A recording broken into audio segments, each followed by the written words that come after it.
Signs of the Southland, February 4th for 2024. Gentlemen, we did a midweek episode for the first time in a while with all of us in the same meeting, plus Rahul from the Technique and the Blueprint on the UNC game earlier this week. So if you want to catch up on all of the clamor from that specific victory, check that out in your podcast feed. If you want to talk about the upcoming softball season, if you want to hear us talk about the softball season, that is, along with Madison Myers of Rec Radio's Ramblin' Rec, is it Ramblin' Rec Sports Show? I I think believe that's it is. correct. Yeah. See, I should have this in front of me. But if you want to hear us talk with her about softball, that is also in your podcast feeds. We're going to take this time for you to go look at those, not only look those up, but also take a couple seconds to rate the show and subscribe. If you're not subscribed already, go grab your parents' phones and go subscribe on those. Download the Apple Podcast app and subscribe there. Spotify, Overcast, I don't know, other podcast apps you know of, gentlemen, throw them in here. We're stalling for time. Google Podcast. We have to convince the algorithms that we're worth it promoting. So it comes from listeners interacting with Pocket the Cast. Pocket Cast is a Pocket thing. Cast Yeah. is another one. It's a good one. Yeah. Stitcher. Castro. Stitcher. SoundCloud. Stitcher's a throwback. We're not on SoundCloud, are we? I don't think we're on No, we're SoundCloud. not on SoundCloud. No. We're not. What was I gonna say? I'm gonna borrow a bit from the Compound Podcast, hosted by Ian Happ, a great Chicago Cub. Subscribe, unsubscribe, resubscribe. So do all three all at once. I don't know. And then do that on your friends' phones, and then do that on your parents' phones, and then your siblings' phones, and then your grandparents' phones. I think that'll take care of our quota nicely. Gentlemen, let's move on in our programming to talk about men's basketball. We've already discussed the UNC victory from earlier this week. But when they went up to the other part of North Carolina, they have not played yet, or other part of the triangle, they've not played yet in NC State. They didn't do so hot. They kept pace for a while, especially closed the half pretty close. I think it ended tied at half, but it ended up being a loss on the day by about 10 points, if I remember correctly. My note on this, as I watched with a frustrated disposition, was that this team is so hilariously volatile that I just don't know what to make of them at any given moment. Mr. Grant, you were also on the scene here, or at least on the scene watching this with us. What did you think? Well, that's the interesting thing is they shot pretty well for the game. 41% from the field, 40.7 from three. Not great from the line, 68%. But I think where that really, kind of translates is NC State just got so many more attempts. And some of that's, a little bit of offensive rebounding. They were decent offensive rebounders, but Tech turned the ball over 12 times. And I don't have the numbers for every single one of those turnovers, but dang, they did plenty good job making points from them. 18 points off of those 12 turnovers. Like I said, don't have the individual data points on all of them, but they cleaned up on that. 14 points was the difference in the margin on those points from turnovers. And you'll note that it was a 6-point game. I would argue probably not as close as the score indicates. There's some weird late, basketballing going on there. But yeah, no, it was a tough day in general. I don't know, a couple missed dunks, couple layups.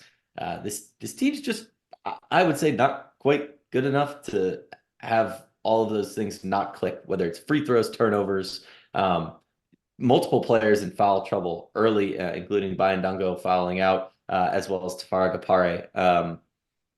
Yeah, I mean, it was a wild change from the UNC game. I don't want to dwell too much on it because I think that's kind of been something that defines this team all year, is their hilarious amount of inconsistency. But one thing I do want to say is Armando Bacot and his commentary on the ACC running through him after they beat Duke on Saturday. It's like, well, I guess the ACC also runs through Nate George because he ran right through you with 7 seconds left. So that counts as a dub. I'll take that. This team is again hilariously inconsistent. There's still what 10? We're assured 10 more games. We could get if this team gets hot. They've shown that they can beat the class of the league. So getting the auto bid, not entirely out of the realm of possibility, but they have. I mean, for all the It's quality wins, they've certainly played themselves well off the well off the bubble. Like that's not even an expectation at this point, at least to me. right. Here's what I wonder. Do we want to intentionally line our bracket up in the ACC tournament that we only play like the top 5 teams in the tournament? Because those are the teams we actually know how to beat.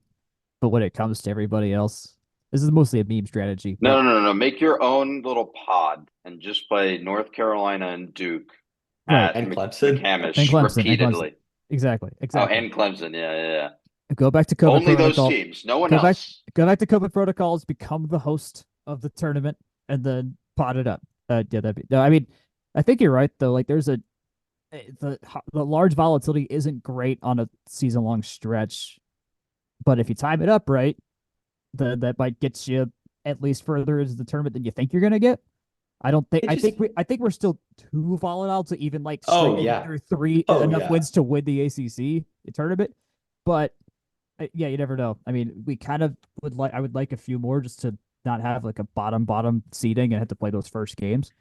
But I don't Well, know. and that's the thing too, is they haven't shown that they can be consistent against quality teams at Mhm. all. Dare I Right. say? I think the ACC doesn't necessarily get quite the shine that it deserves this year. I think part of that's, big man history going out the window of, oh man, Coach K. Roy, Jim Boeheim. Like I think the ACC is a better conference than it gets credit for, but Georgia Tech has not taken care of business. And, it's been for all sorts of different reasons. Oh, we shot a ton of threes and the threes were cold. Oh, we missed a ton of shots from line. Oh, we turned the ball over a bunch. Oh, fouled out multiple players. Like it's just everything. Like it, and yeah, and I think the thing that I've been struggling, the square I've been struggling, uh, no, circle I've been struggling to square. There we go. Is that like to me, Miles Kelly and Debo Coleman and Kyle Sturden feel like they've been around forever, but this team is still quite young, all things considered. Nate George being a freshman, Bayandongo being a freshman, or one that hasn't played together all that long with some of the other, transfer components and things like that, and new coaching staff. Like it, not that I expected a tournament run this year, but wow, I mean it's clearly something that's going to take some time. And hey, maybe they find it coming into February here. That's something we talked about at least briefly, in past podcasts this season so far. Just an update on where Tech stands in the ACC. They are now third to last. They are 7 games back of league leaders North Carolina at 3-8 in the conference schedule. Overall, 10-12. Like you said, Jake, 9 games left plus the guaranteed ACC tournament game. So I don't know. Taking a look at the remaining schedule to do our annual tradition of schedule reading, as it were. Wake Forest on what is that, Tuesday? Yeah, Tuesday. That's a 7 p.m. tip on ESPNU. Then at Louisville at the weekend, at Notre Dame next week, midweek, at Syracuse the weekend, or hosting Syracuse the weekend after that. Clemson at home the week or the midweek after that. Miami, Florida State, Wake Forest again, and then Virginia. So I want to say like Louisville and Notre Dame. There's Like, winnable games here. Yeah, there were absolutely winnable games I here. want to say that, but we also saw this team play Notre Dame earlier this year. Right. And even when we thought, hey, this is going to be an easier test for, the ACC, they still struggled. So I don't know what to make of the schedule going forward. Honestly, I don't even want to put a number of wins or losses on it. I don't feel confident in any. You could tell me anything out of those 9 games, and I would probably buy it because they, on any given night, they can play really well, or they can also get blown out by Virginia Tech by like 20. So Right. who knows, right? who knows? Let's move on. Let's move on to men's tennis. Their only match of the week after a West Coast trip was a quick 6-1 win, over Georgia State. Nice and easy and breezy for the first outdoor match of the season. Jack, anything from you on this one? It was breezy. They played outside for the first time, and there was indeed a breeze, so it was kind of fun to just see them just have to just play tennis with out literal weather conditions affecting them.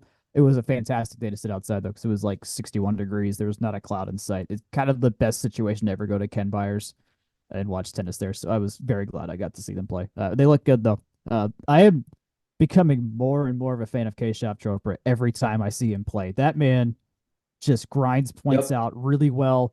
His ground strokes are just so freaking good. He can make some acrobatic stuff or just stuff not like crazy acrobatic, but at least shots that don't look inherently obvious. He can do those shots. I mean, Andres is obviously our number one guy, but in terms of most fun watching play tennis, Keshav has taken that top spot for me on our team.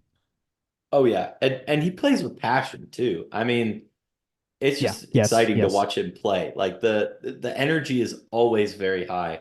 And yeah, he was court 3 guy for a long time, so I often found myself there when I was at more matches, especially as good old like Friday, Thursday type match late in the spring, I guess. I almost said fall. Whoops.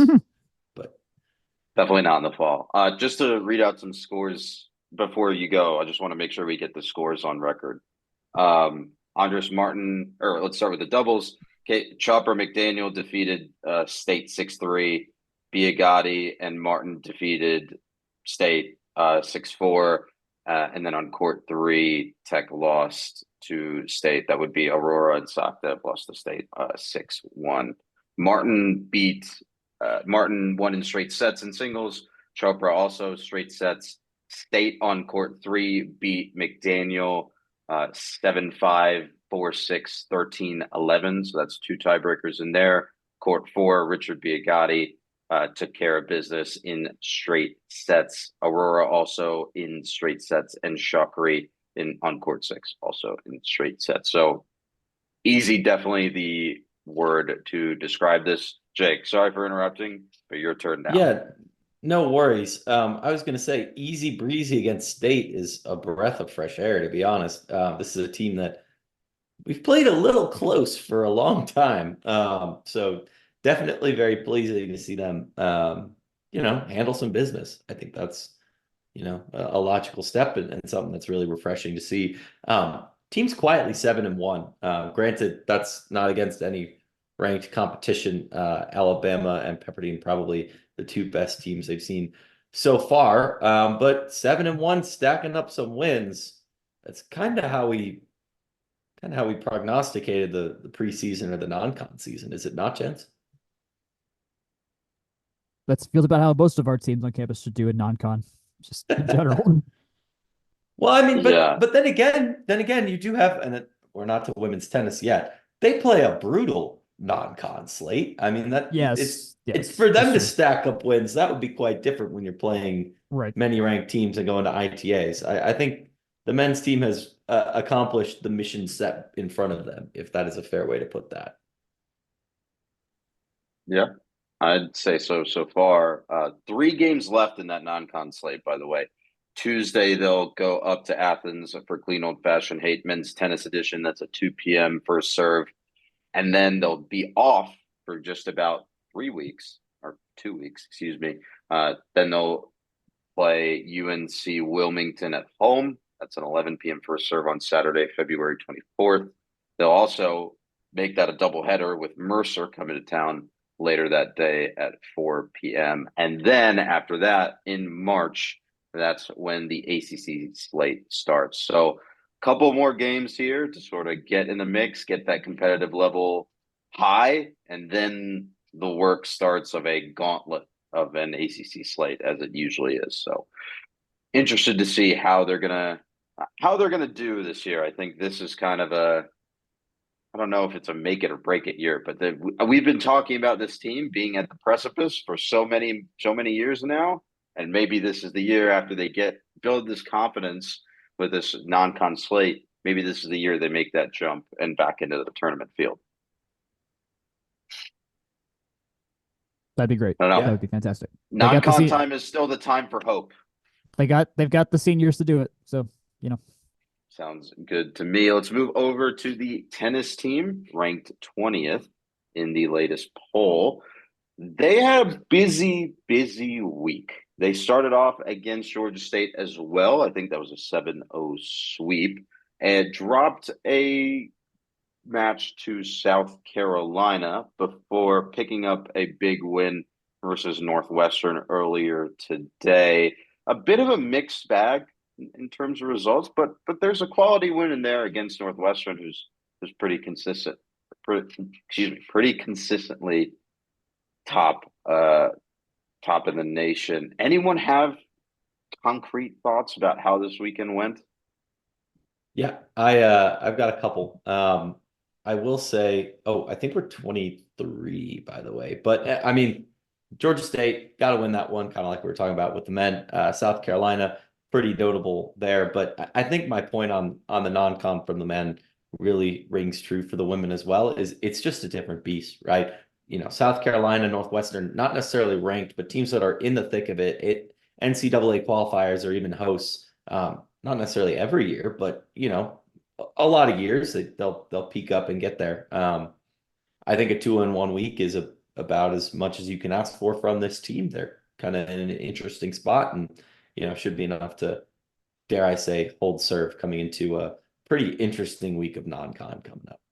It looks like a close shave as well at South Carolina. That's a 4-1 or a 4-3 decision, excuse me, and then a close shave going the other way versus Northwestern, another 4-3 decision. So Tech put together 3 really good singles matches, and just one more singles match, and they're moving in the right direction. But that's just sometimes how the cookie crumbles. So their the next opponent will be at home versus Penn on Saturday, and then Sunday they'll also have Clean Old Fashioned Hate, except they'll host that at noon. Jack, any thoughts from you on the women's tennis weekend?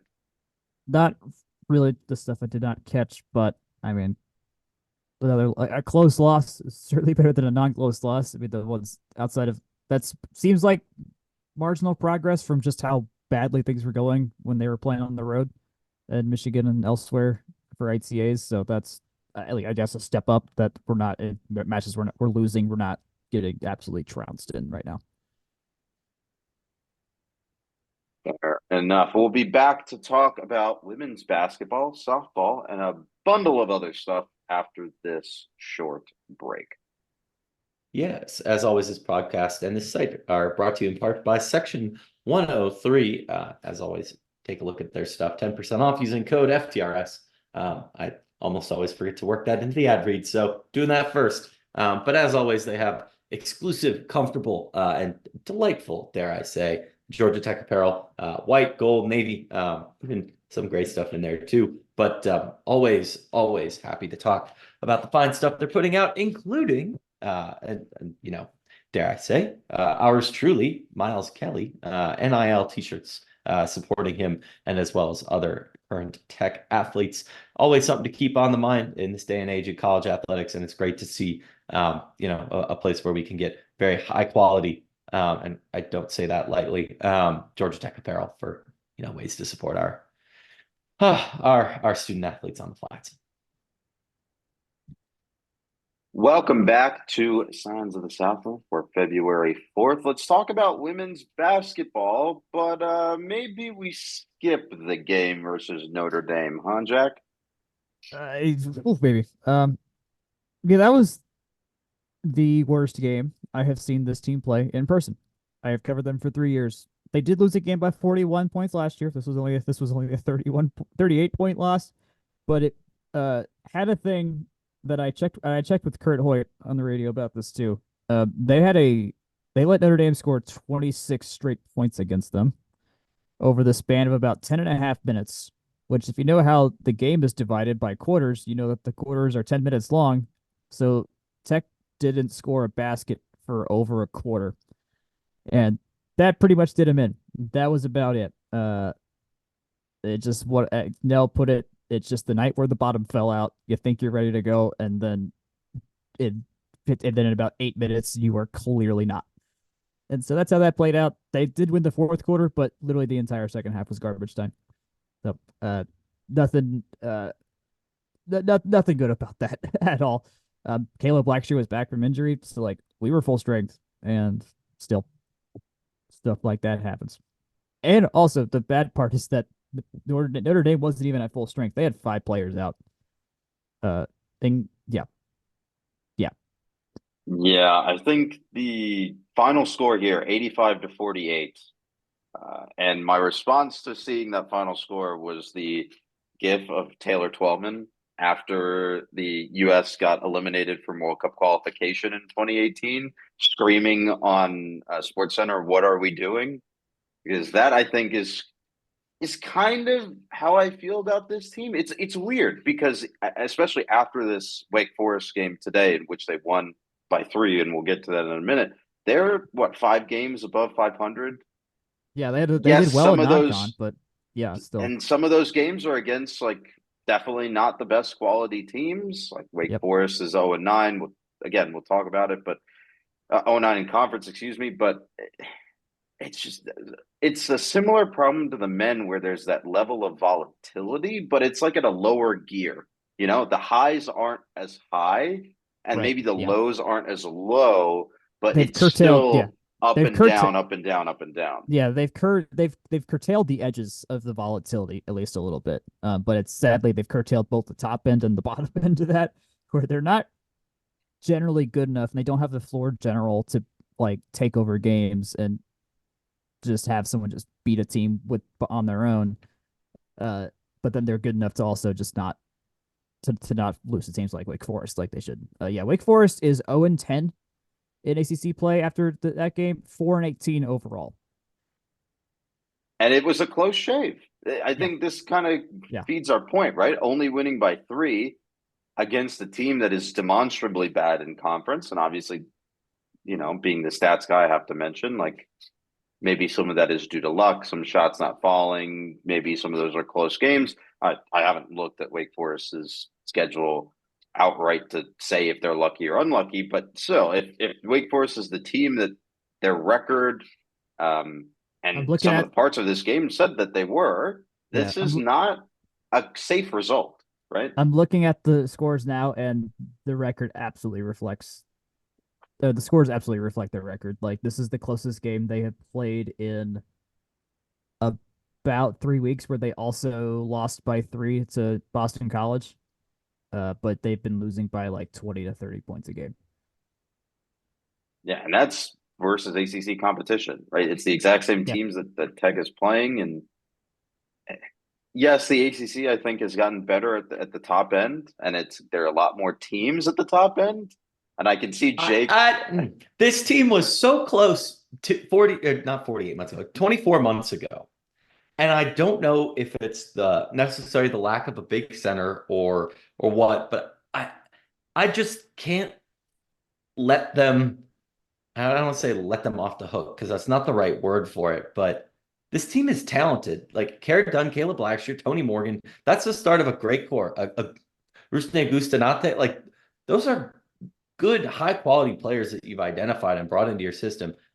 Cam Schwartz, great transfer. Lodemai Lotnin, like great player. These are, and granted, Jack, you can correct me if I'm wrong here. Lodemai, I think, was a Michelle Joseph's recruit. No? Yes, correct. She was here before no. That's what I thought, because I think she overlapped with Francesca Pond, but I think Fran got 1 year under Nell. It's all very fuzzy. But all that to say, like, I don't think there's been a drop off in quality player wise, but I don't know. If anything, it feels like there's a lot of talent around the team and it's just not clicking. And I think that's where I kind of, and I shouldn't say it's not clicking because they're, you know what, 4 games above 500, but for the most part it is working. hindsight has told me the Cam Sports thing didn't go great. Neither did Bianca Jackson, for that matter. They were supposed to be. They were both No, supposed to not be at big all. time scorers, and Yeah. neither of them were good often enough. Um, we don't have a backup point guard because Yeah. Sydney Johnson does not score points, and that's her job as a point guard. That was what she did at Boston University, was score a crap ton of points, and she has not been effective for us. Like, has just we don't score. She does not score on the floor basically at all, which is I do feel like we don't have that presence down low too, yeah. though. The And, depth isn't and there. that's 2 of the 5 positions on the court, right? Right. Yeah. No, Kayla is effectively playing the 5 this year, when she's Mhm. more of a power forward kind of person. Aisha Von Arendt theoretically supposed to play the 5. Has rendered herself unplayable most of the time. Ari Termis, not bad at it, like is the one true center on this team, and can shoot from deep as well, which is cool to see. But there's still some there's still some. She's a freshman. She's a freshman still there. But also none of I have not like those those players you're talking about, like that team had a killer instinct Yep. where they had something they could rely on to just beat down teams with, and that was the Francesca Kubai, Lodamai, Hermosa, just and Digna Stratmane, like complete lockdown defense. Like you were not gonna get a single easy shot in for the large percentage of a game. It was going to be extremely difficult. We weren't great on offense either, but at the very least, we could, if we got to 40 points, there's a non-zero shot we were going to win the game with 40 because we were that good on defense. And this team is simply not. Like they cannot win games this way. It's the same problem to do with the men's team. Like there's just not, and the defense is not there.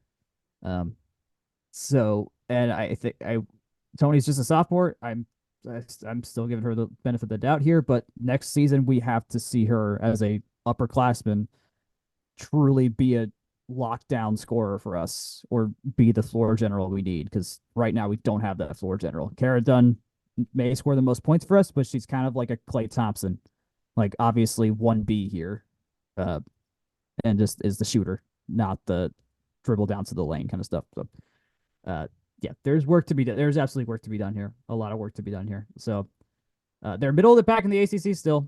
They're 5-6 in conference play. 1, 2, 3, 4, 5, 6, 7. They're 8th right now.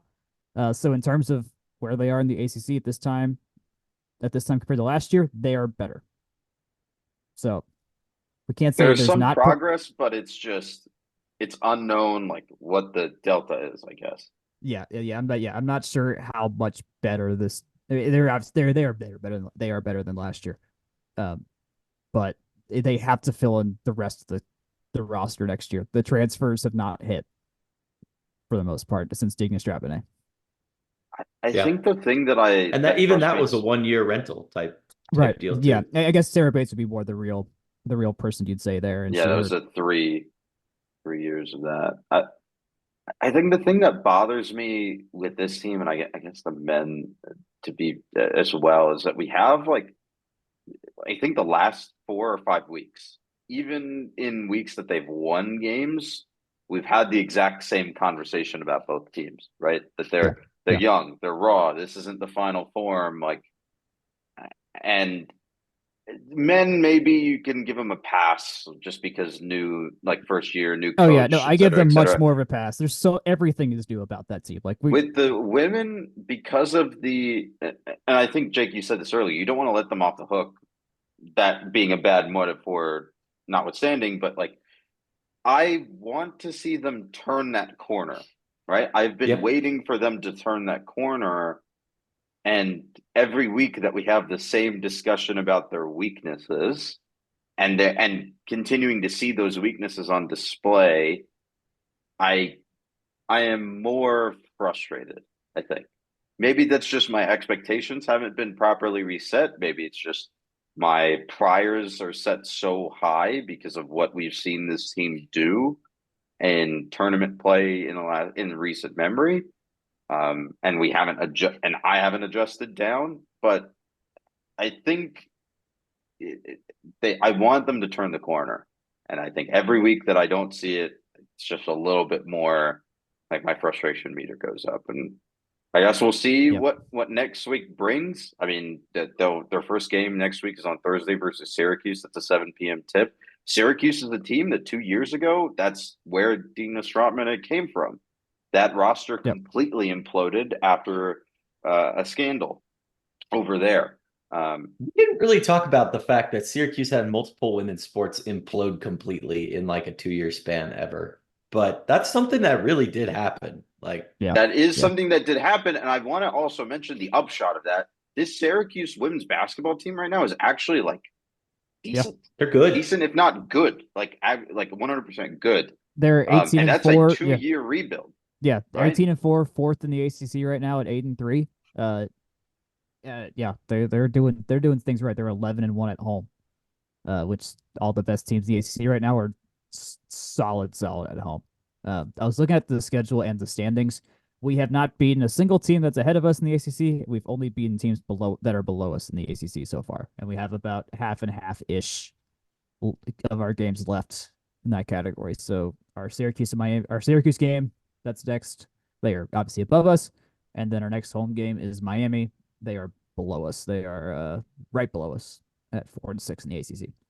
And yeah, that game versus Miami is Sunday at 2 p.m. And speaking of Miami, if we're talking about roster construction again, yes, they have that NIL life wallet nonsense, but there's still a level of quality to that roster as well that puts it above Tech even this year, right? And I don't know, like it's just been a weird couple of years watching this team and wanting them to turn the corner. I think for me. So we'll keep an eye on it. We'll try not to have this same conversation again next week, hopefully, Lord willing. But let's move on. Let's move on over to softball. We had a preview of the 2024's softball season last week with Madison Myers, like we opened the episode with. So if you're interested, go listen to that. But this weekend coming up is opening weekend with the Buzz Classic. Here is your schedule. Thursday is opening day. That is a 4 p.m. first pitch versus Villanova. Friday is a doubleheader. 4 p.m. versus Alabama, and then 6:30 p.m. versus Villanova. Saturday is a 4 p.m. first pitch versus Alabama. And then on Sunday, starting at noon, is a doubleheader versus Longwood. Mr. Grant, you are our foremost softball expert. What do you make of this field for opening weekend? It's pretty diverse, I think. Alabama, good team. SEC. I mean, this is the one sport where I will say, okay, yes, the SEC is very good. Legitimately, in a given year, every single team in that conference has a shot to make the tournament, and that's only going to get more true. Well, actually, maybe some of the dregs will take more L's with Texas and Oklahoma in the league, but you get my point. Like, very high quality, top to bottom. Alabama has been, a regular Oklahoma City. I almost said Omaha, Oklahoma City contender for a long time. Villanova, quality Big East program, and then Longwood. You got to beat Longwood. I think on the weekend, if you can go, 2-0 against Villanova and Longwood and 1-1 against Alabama, that would be a ridiculously great showing. That's 5-1. I think more realistic is probably, a 4-2 type weekend. I think is probably more realistic. Is that a fair way to put it, Chance? Yeah. Dare I say even 3-3? We're gonna have to learn a lot about this pitching staff for particularly the Alabama games. I trust enough that offense for Villanova and Longwood will be there. Maybe it's cold and the bats start a little cold or something like that, but it's really keeping runs off the board against Bama. That's my big question. It's interesting that you say we need to learn about this pitching staff because they're both returning starters from last year, right? For multiple years. For multiple years. But they performed so well in one year and so terribly in the other year. Well, for their standards that they had set the previous, that we have no idea what we're going to get out of them in terms of consistency. It's so like it's weird. If we didn't root for this team, I would find this fascinating instead of frustrating. Right. My guess is throw Chandler on Thursday and use Blake for the first Bama game on Friday. Maybe they think they can kind of go both ways with that. They don't really care if there is a number one, like a true number one, if they both consider them both number ones. I don't actually know if that's the case or not, but um, definitely getting one of the two of them there. I would not be surprised if Longwood we start dipping into Voiles and Studebaker and I forgot the freshman girl's name, which is terrible. That I'm forgetting it off the top of my head, but yeah, we'll see the pitching depth this coming weekend for sure. When you have 1, 2, 3, 4, 5, 6 games in 4 days, so they will get a very early chance to stretch the arms that they have. Yeah, I'm trying to pull up last year's Buzz Classic just to look at the pitching matchups. So give me a second here. So last year's Buzz Classic was UConn, St. Francis, North Texas, and that's it. Yeah, And then that was State it, was yeah. a midweek. So that's fine. On opening day, they did start Chandler Dennis and then had Kinsey Norton come in relief. In the second game versus UConn, Blake Nelliman went the distance.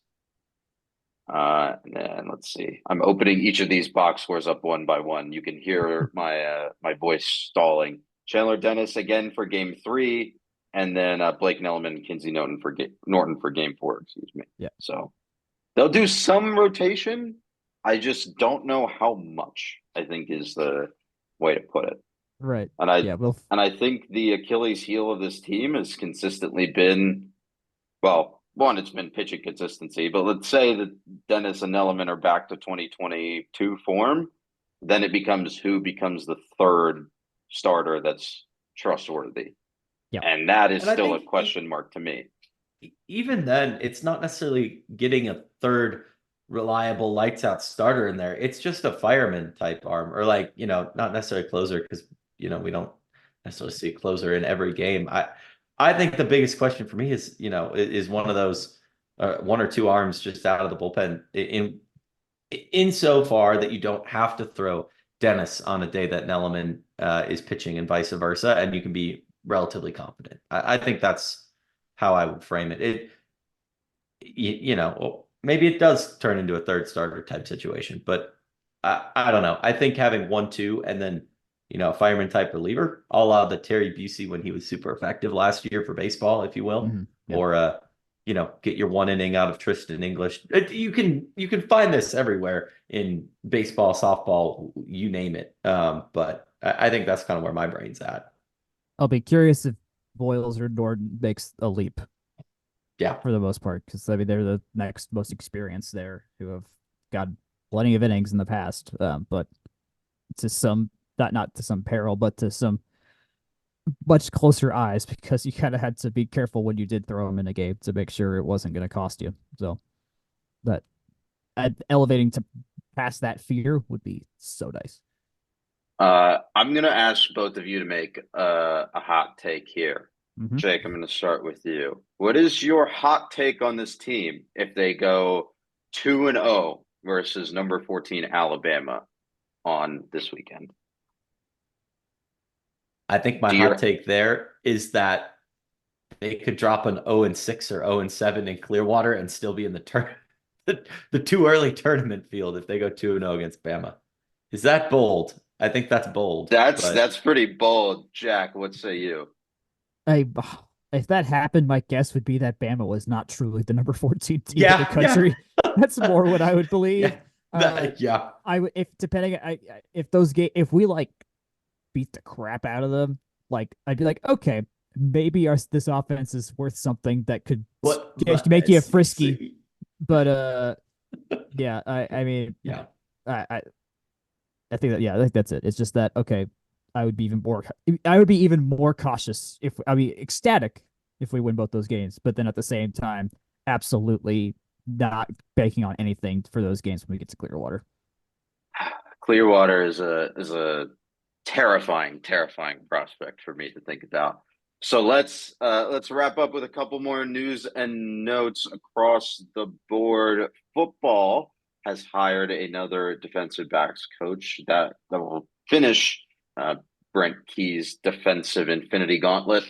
Corey Peoples has been hired over from neighboring Georgia State to coach defensive backs. In golf news, the Amor-Ari Intercollegiate starts on Thursday, February 8th. That will open up golf spring slate. And ahead of that, Christo Lamprecht is currently second in the PGA's collegiate standings. So congrats to him. And hopefully the guys have a lot of fun over in Hawaii for the Amor-Ari. Moving over to swim and dive, the Auburn Last Chance meet is Friday. Like it says on the tin, it's the last chance before your major competitions to round out the year, your conference competitions, your NCAAs, et cetera, et cetera. So keep an eye out for results about that next week. In terms of club sports news, hockey had a couple of games this week versus Embry-Riddle. Haven't seen results for those yet, but we will get to those as soon as we can. They have two more games next weekend, which I believe wraps up their slate before the playoffs versus Alabama Huntsville. That will be the 9th and the 10th. Both of those games are at home at the Atlanta Ice Forum. On the side of lacrosse, the number 4 club lacrosse team in the nation, they picked up a victory versus receiving votes in the poll Clemson 15-11. Their next two games next weekend will be versus number 25 Auburn. That's a Friday 7 p.m. start. And then number 20 Colorado, Sunday 1 p.m. start. Both of those games are at home. Gentlemen, any other news and notes before we move on to trivia? Nope. I just say go check out lacrosse if you do have the opportunity here in Midtown. There's 2 ranked opportunities this week, and they're pretty good, defending SELC champions and all that good stuff. So that's probably my one off the beaten path thing to flag this week. But even there, so I don't even know if off the beaten path is very fair to say, because they draw really, really well for a club team and have a great following and a great program that they put together with that staff and yeah, just they keep doing it, man, every year. They're a machine. At some point, they have to break through. At some point, God willing, they will break through, but it just hasn't happened yet. Last note for me, we will have a baseball season preview out next week. We're working on a couple of guests here and there to see what we could do there. We also have a couple of interviews out with the baseball team. 2 members of the baseball team out already on your podcast feed. So take a look at those in preparation for opening weekend for baseball in a couple of weeks. You can find us from the rumbleseat.com. As always, you can find us there. We put up articles doing other stuff around tech sports, but including these fine podcasts as well. Tell your friends, like we said, we do appreciate it. Rate, review, subscribe. You can email us with your content, your comments, your feedback, all that good stuff. We do appreciate anything that comes our way from the rumbleseat@gmail.com. You can find us on Twitter at FTRS blog. I'm at JakeGrant98 for at Jack Nicholas and at Section 103 and section103.com. Thank you for tuning in. You can find this podcast wherever fine podcasts are distributed. Good night, good luck, and go Jackets.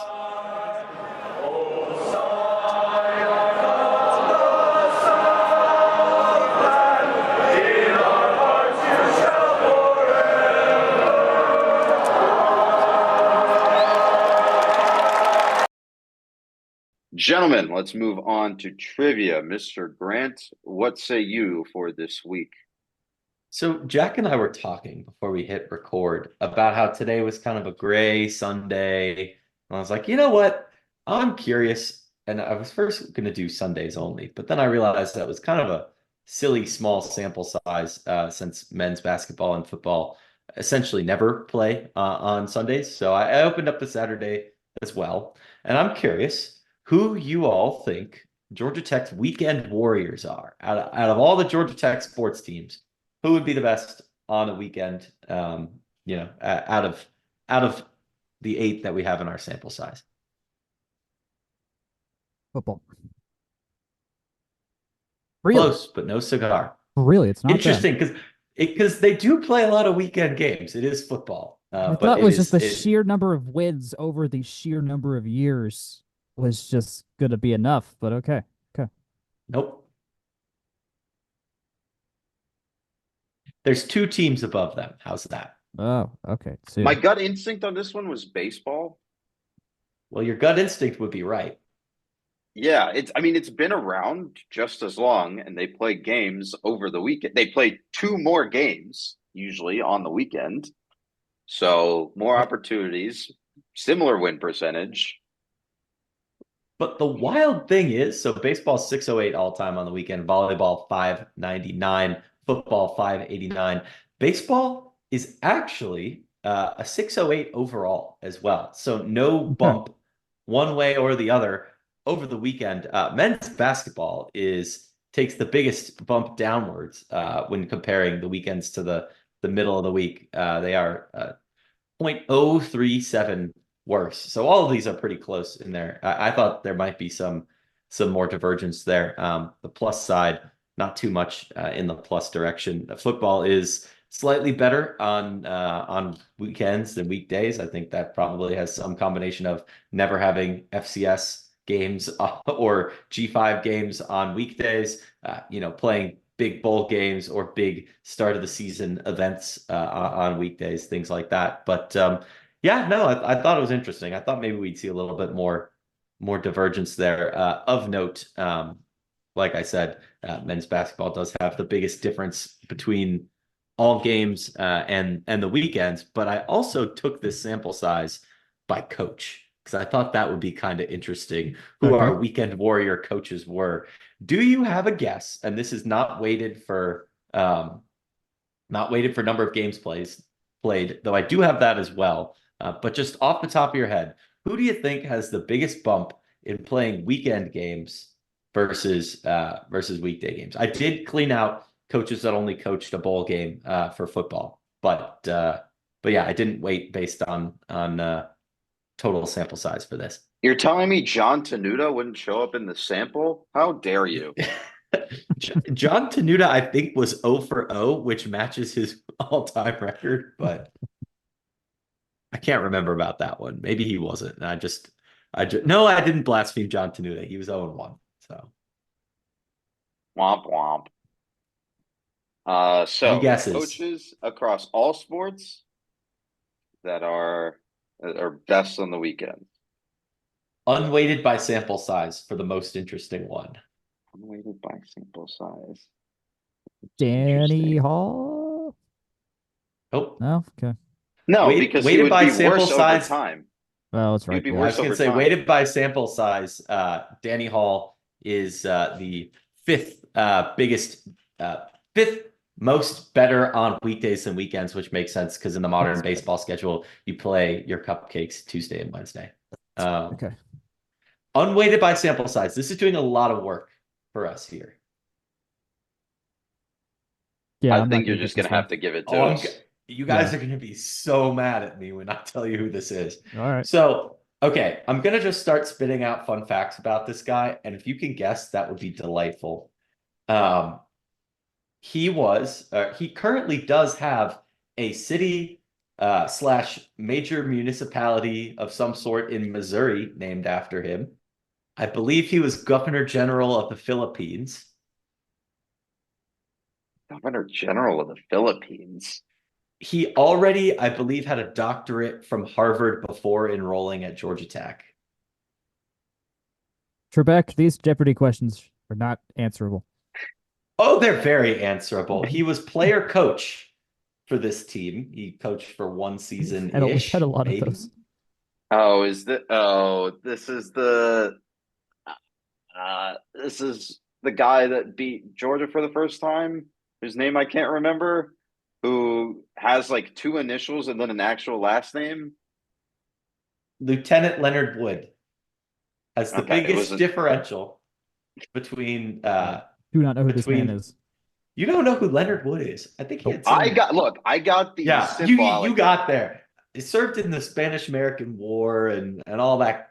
I was going to say good stuff, but I'll leave the qualifier out of it. If I remember correctly, he's never mentioned without the qualifier of lieutenant. Like correct. Nowhere is he's never actually mentioned by just a Leonard Wood. It's always a Lieutenant Leonard Wood. I believe he became a general at some point in there too. But yeah, he was He was 2-2 on weekends and 2-4 overall per my records.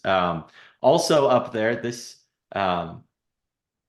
actually, no, I'm going to make you guys guess. Weighted by number of games played, who do you think has the best difference between the weekends and the weekdays? This would have to be baseball, softball. Baseball's on the right track.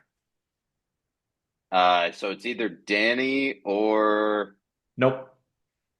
Danny's got the negative, remember? Because he plays all the weekday, Tuesday, Wednesday games. Heisman? It's John Heisman.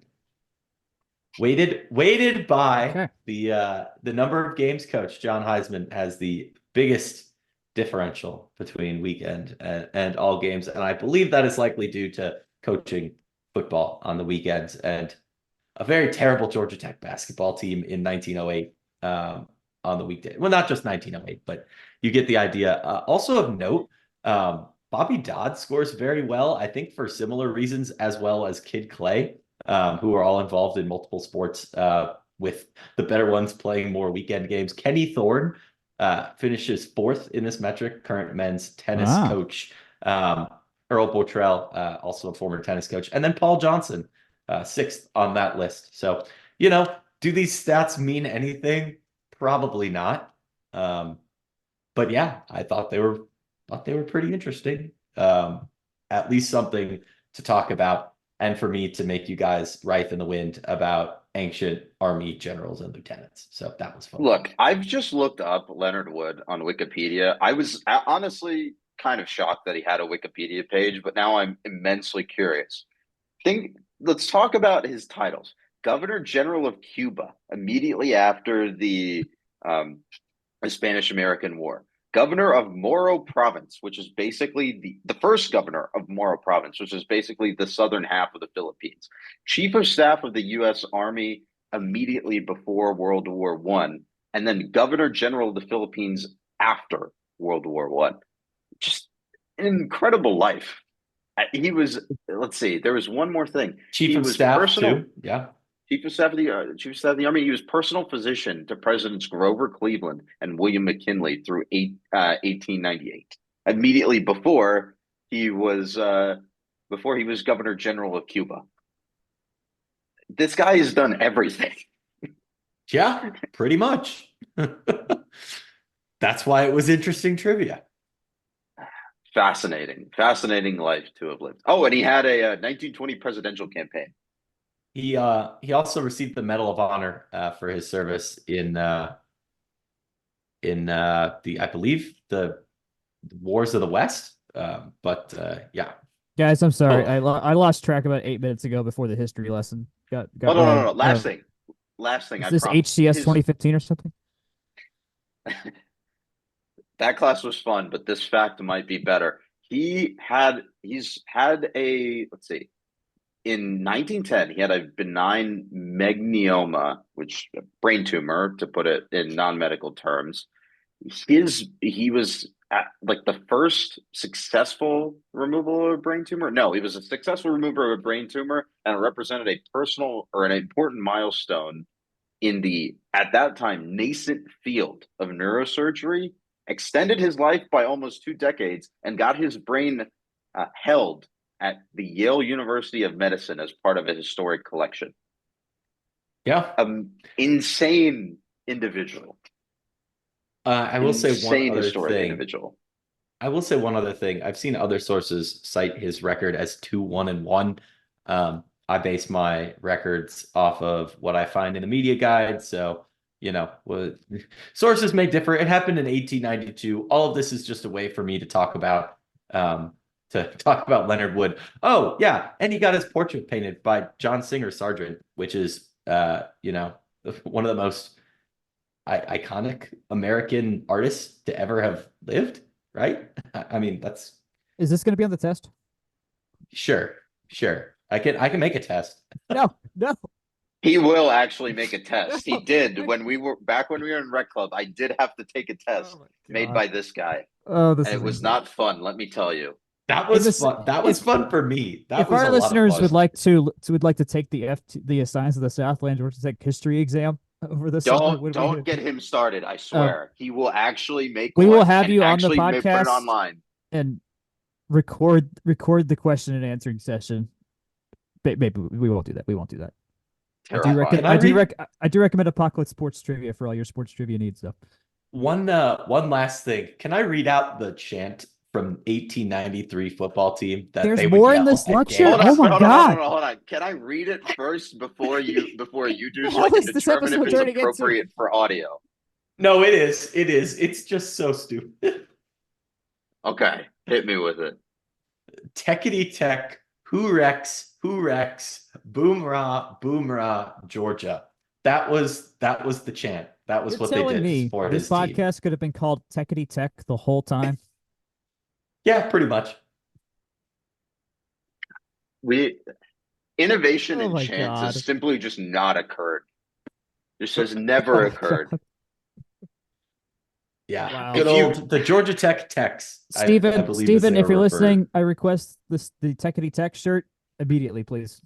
Oh, I can see it in like impact font, like 1990s cartoon font, techity Yes. text with a buzz on like the left side. It'd With be pretty. sickly buzz, right? No. No? Not Cartoon sickly buzz. buzz? Okay. You have Okay. the whole techity tech is just like some real Looney Tunes stuff. So you got to lean all the way into it. Okay. Fair. Yeah. So then maybe it's that Buzz that's got like the helmet on that looks kind of like Buzz. You know what I'm talking about, right? The It's thing in that the immediately it's in came the to the I thing that think immediately came home to field mind for makes a me. shirt with him. I was thinking of the sign that's on the door of the MRDC with Buzz wearing a construction hat and holding like a wrench. Oh yeah. That's what I was love thinking wrench of. Buzz. I love Buzz doing stuff. Buzz doing stuff is perfection. Swimming Buzz, a top Buzz, wrench Buzz. Ooh, like the Chemi Buzz with the it's not a graduated cylinder. Shoot, which one's he holding? It's not a beaker. Oh, I can picture it. Dang it. But I know it's not those. But you know what I'm talking about. It's like got the green stuff in it. Like, oh yeah, what's Buzz cooking? Oh yes. Okay, so I know the I Or Buzz with lightning recognize the bolts. Buzz. I recognize the Buzz with the helmet that you're talking about, the one that looks Yes. like one of like the Looney Tunes characters. Oh, I see. But it. actually Yeah, looks like one of the Looney Tunes like alien characters. Yeah, I'd be down for that. Yeah. I'll take it. Also, mascots doing sports stuff, legendary. Like the Buzz with Oklahoma basketball? State Cowboy. Yep. Oklahoma State Cowboy golfing. Pretty sick. Don't they have like an Oklahoma State like whatever their mascot's name is, like doing like their ag school where he's just like the Cowboys. farming like. You mean a cowboy doing cowboy things? Sure, yeah, go for it. Oklahoma State Pistol Pete doing stuff. Okay, images. Let's see. Okay, well, this just gives me images of the actual physical mascot. Give me the logos. Well, this is okay. There's one of him doing the lassoing, which is pretty sick. I'm not gonna lie. We've That's just devolved normal into cowboy stuff. This is what happens after we stop recording, guys. Like this is not. This is the we just didn't stop recording. This is the outro. You can put it after the Yes, after the music. post show. Put it after the music. Yeah, put it after the music. 20 minutes of post show on mascots. Let's see. Let me put this into Google instead of DuckDuckGo. Pistol Pete mascot logo doing sports. Oh, here we go. Oh, this is OSU exactly what I polo? wanted. Oh, this slaps. Hold on. Oh, there wasn't as many as I wanted. Damn, there's only a couple. Hold on. I like I that know polo Wyoming's logo. got a ton. I think there's I sent it to y'all. Pistol Pete swimming. Oh They don't God, have a this is swimming amazing. Pistol Pete. They may not have a swim team, bro. Yeah, I don't know It's if they have. Oklahoma Yeah. State. All Yeah, right. Pistol Pete mascot logo rodeo. All right. Well, that was disappointing. Pistol Pete. I know they have a golf one. I see him wrestling. Here's the med school, Dr. Pistol Pete. The wrestling dude. We're- This guy's yoked. Good God. He's ripped. I'm so glad that we get to talk about Oklahoma State on this podcast. Again, I thought we were done with these Again, people. this is I thought twice we in a were month. done with this. What Ugh. are we Oh, doing? hey, here's a fun one. There in this search that I've done for the wrestling logo, there's a image here that from Oklahoma City's local news that says survey ranks Oklahoma State's Pistol Pete as worst mascot in the country. Ugh, Yeah. that is a rough. Anywho, I'm Okay, gonna take us out so we can. I think we've I think done my too much. my soup might be burning on the stove. Just kidding. It's not. I'm very responsible. Anywho,